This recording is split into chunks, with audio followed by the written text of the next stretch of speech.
When treating a wound using VAC therapy, the KCI proprietary granufoam dressing, which is a reticulated open cell foam, is placed directly into the wound bed.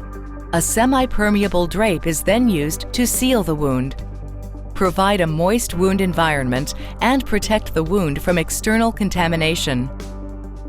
The proprietary track pad and tubing are then applied to the drape and provide the connection to the therapy unit. In combination with sophisticated software, track technology helps provide uniform negative pressure to the wound surface.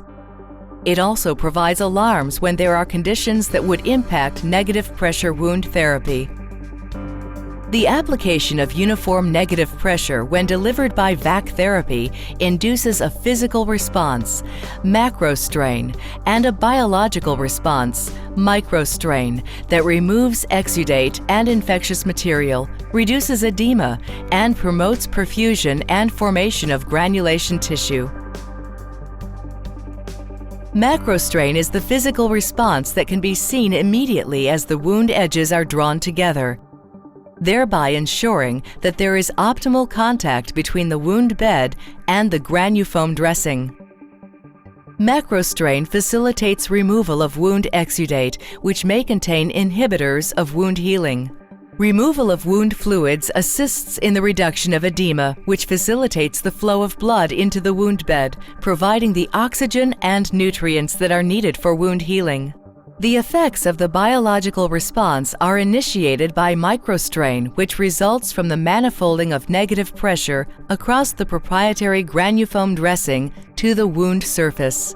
This creates areas of cell surface strain, also called microdeformation. Tissue microdeformation at the cellular level leads to cell stretch.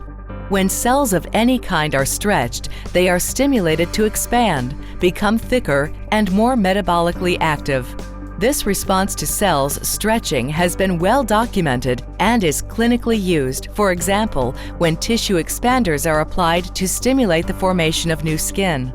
In vitro and in vivo studies conducted using negative pressure have shown that these activities include increased metabolic activity, fibroblast migration, cellular proliferation, and extracellular matrix production.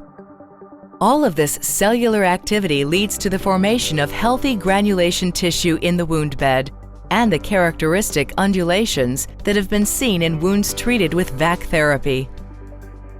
Over subsequent dressing changes, the granulation tissue fills the wound bed, further reducing the volume and preparing it for final closure by secondary or delayed primary intention.